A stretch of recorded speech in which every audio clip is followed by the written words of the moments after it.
No programa Personagem Floripa de hoje, estamos recebendo o jornalista e historiador Mauri Borges, que está lançando um livro aqui na capital de Santa Catarina, uma obra que levou aproximadamente 10 anos para ficar pronta, porque foi vários recortes, anotações, fotos, recordações do nosso futebol aqui de Santa Catarina, e essa obra já está circulando aí pela cidade, começa a ser vendida, e você que tem interesse de conhecer um pouquinho mais da história do Mauri Borges, vai saber hoje como encontrar o livro denominado Santa Catarina, um século de futebol. Aí você vai conhecer a dimensão dessa sua história.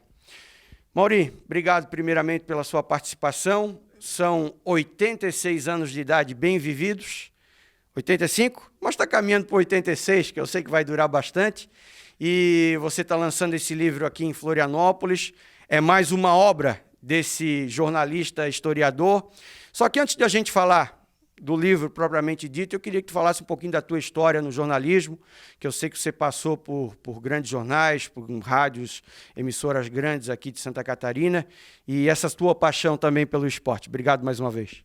Realmente eu comecei no jornalismo por volta de 1950, numa situação bem interessante que é muito bom contar para o pessoal.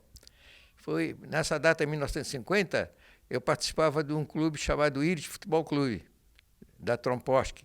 Todos os diretores eram meus parentes. E fomos convidados a participar de um festival lá na Trindade, festival esportivo, que naquela época era muito disputado aqui em Florianópolis. E fomos lá e ganhamos de 4-0 do time do Vila Nova. E eu resolvi, então, escrever um bilhetinho para o jornal O Estado, contando essa história da nossa participação. E quem me atendeu foi o Pedro Paulo Machado. Ele tinha dificuldade de fala, mas eu, através de gesticulação e tal, entreguei o bilhetinho para ele.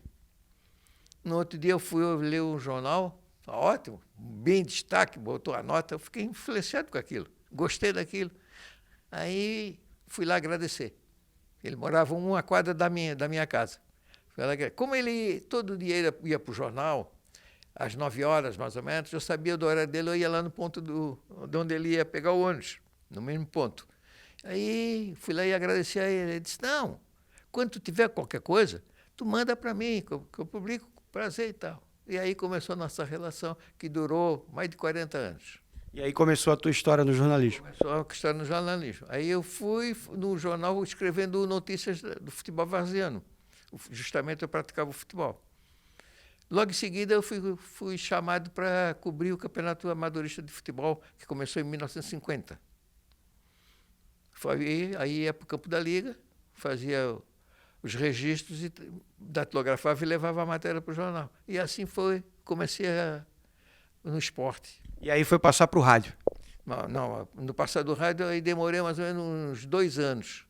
Aí recebi um convite do Edgar Bonassis da Silva, da Guarujá, para mim ir lá, que ele queria falar comigo. Mas eu não estava nem ligado, que eles queriam que eu passasse para Guarujá. Cheguei lá e disse, estás convidado a vir para Guarujá, a partir tens que escrever 2 folhas por dia, do esporte amador. Aí eu disse, não, eu trabalhava na Previdência Social e tinha esse compromisso com o jornal. Aí conversa aquela história para lá, puxa para cá, então escreve uma folha.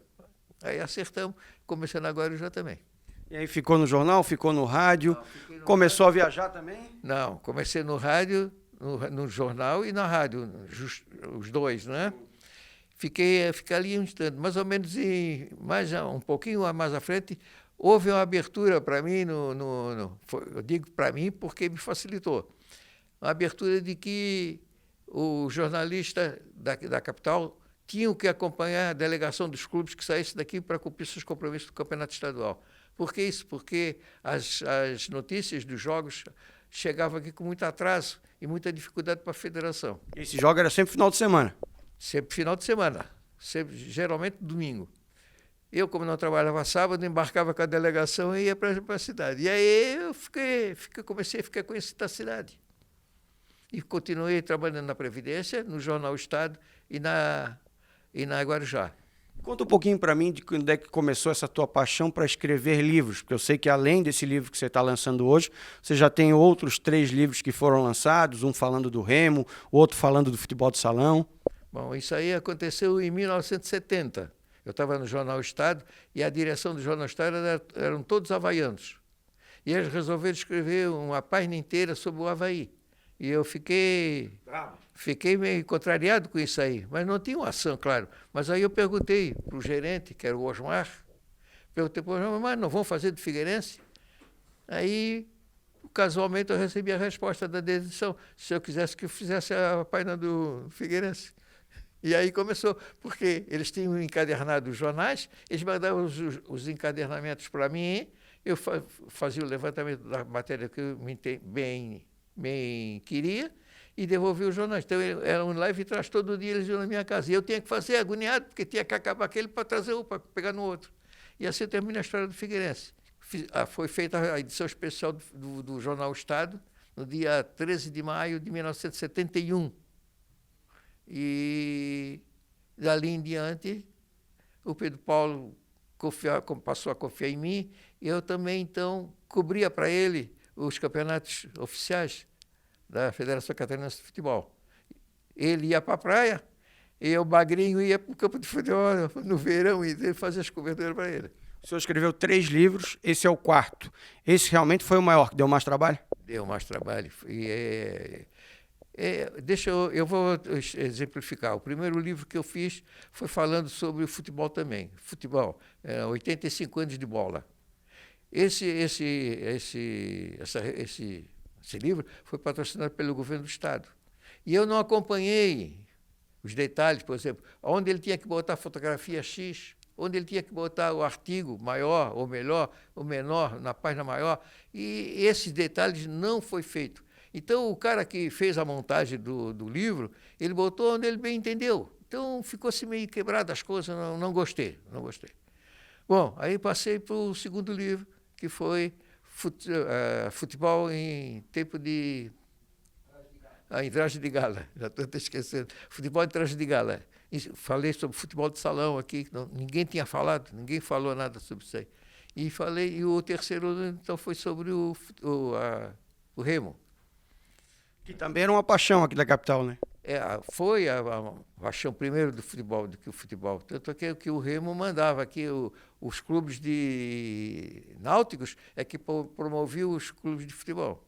E agora do Santa Catarina, um século de futebol, o que a gente vai encontrar nesse livro? Se eu detalhar aqui, nós vamos ficar a tarde toda. Mas vamos lá contar algumas coisinhas do livro. Bom, primeiro de tudo, a espinha dorsal do livro caracteriza-se por 4 campeonatos. O primeiro foi todos os torneios início.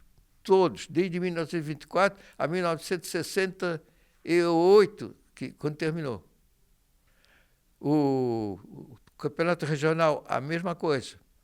Aí campeonato estadual. O campeonato estadual começou em 1924, mas ainda não terminou. Termina no livro em 2019. Então tem as personalidades do livro. É o Dr. Aderbal Ramos da Silva, eu conto o perfil dele, o Ortiga, José Mauro da Costa Ortiga, todos eles perfilados. Não dava ciúme, se falasse de um, não falasse do outro. Não era questão de ciúme, merecimento. O Osmar Cunha, que muita gente desconhece, que ele foi atleta, que ele foi campeão de salto triplo, foi campeão de barreira, foi jornaleiro, foi jornalista, foi deputado, foi senador, não, foi deputado federal. Esse livro agora, a gente encontra ele aonde? Quem quiser comprar, quem quiser conhecer um pouco mais do teu trabalho também. Nós não definimos ainda o local que nós vamos colocar. Nos próximos dias, nós vamos definir isso aí, porque nós estamos vendo aí os lugares mais de fácil acesso do público. Mas é fácil também, bota na internet depois aí o título e acaba descobrindo onde tem, né? O meu filho, o Mauro, que é traquejado na internet, então ele dá as tintas convenientes. Aí é mais fácil também a parte do livro é teu e a parte da comercialização ficou pro Mauro. É isso aí. Deixa eu agradecer para mim chegar mais para cá, para a gente poder agradecer também, porque é o carisma, né? A gente agradece porque essa tua história é belíssima, não só como o profissional quem escreve o livro, o escritor, mas o fato de ser historiador e também ser jornalista, de ter passado pelo rádio, passado pelo jornal, ter conhecido a história na prática mesmo, né, e viveu a história e por isso pode contar um pouco do que realmente pôde viver durante todo esse tempo, e as pessoas, claro, vão poder conhecer através do teu livro. A gente queria agradecer aqui da TV Câmara a tua participação aqui no Personagem Floripa e dizer que as portas estão abertas. Quando o senhor escrever o próximo livro, o senhor pode vir contar a história para a gente. Não vai ter o próximo, porque eu estou muito debilitado da visão, de forma que eu não tenho mais condições para isso. O Mauro, inclusive, sugeriu, tem matéria para isso, para fazer a segunda edição desse livro. E eu já disse para ele que eu não tenho condições por causa da vista. Já procurei médico e tal, mas não consegui nada. Quem sabe o Mauro continua. Pode ser. Ele agora tomou gosto pela coisa, né? Ele deixou mais o surf de lado e penetrou na área do futebol. Já não está mais conseguindo surfar, né? Já passou de 50? Passou, está meio dobrado aí. Tá bom, então. Obrigado pela sua presença mais uma vez. Obrigado também para você. Aí, para você acompanhar essa história belíssima, né? O lançamento desse livro que aconteceu aqui na capital de Santa Catarina, o jornalista historiador, né? O Mauri Dalgrande Borges, trazendo para você o Santa Catarina, um século de futebol, a dimensão da sua história. Ele que já escreveu outros livros falando do Remo, falando do futebol de salão. E a gente trouxe esse livro, essa história dentro do nosso Personagem Floripa, para você acompanhar dentro da nossa programação aqui da TV Câmara de Florianópolis. Um abraço a todos e até o próximo Personagem Floripa.